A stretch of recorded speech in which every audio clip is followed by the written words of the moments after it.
राज्यात 30 जूनपूर्वी शेतकरी कर्जमाफी देणार असल्याची घोषणा कृषी मंत्री दत्तात्रय भरणे यांनी केली आहे। शेतकरी कर्जमाफीबाबत प्रवीण परदेशी यांच्या अध्यक्षतेखाली समिती स्थापन करण्यात आली आहे। या समितीचा एप्रिलच्या पहिल्या आठवड्यात अहवाल अपेक्षित आहे। माझ्या शेतकऱ्यांच्या बाबतीमध्ये आज थकबाकी किती शेतकऱ्यांवरती आहे, ती कुठल्या प्रकारची आहे, तर ती रक्कम किती आहे याची माहिती घ्यायला प्रवीण परदेशी साहेबांच्या अध्यक्षतेखाली आम्ही एक कमिटी केलेली आहे। साधारणतः याचा अहवाल आम्हाला एप्रिल महिन्याच्या पहिल्या आठवड्यामध्ये त्याचा अहवाल आम्हाला सर्वांना तो मिळणार आहे।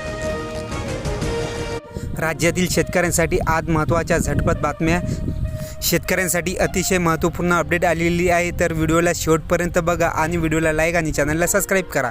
तर बघू शकता की मजुरांच्या टंचाईमुळे शेतकऱ्यांची अडचणी निर्माण झालेली, ज्वारी काढणीला वेग आले असून आता ज्वारी काढण्याच्या मजुरात सुद्धा आता वाढ झालेली आहे। तर बघू शकता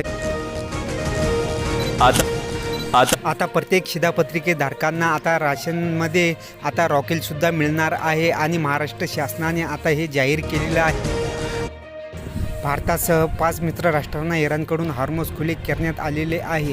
तर बघू शकता की ही महत्त्वाची अपडेट समोर आलेली आहे। त्याचप्रमाणे ऊर्जा संकटात मोठा दिलासा मिळालेला आहे। कर्जतमधील ठेकेदारांचे बेमुदत उपोषण तात्पुरते स्थगित करण्यात आलेले आहे। त्याचप्रकारे महेंद्र थोरवे यांना यश प्राप्त झालेले आहे।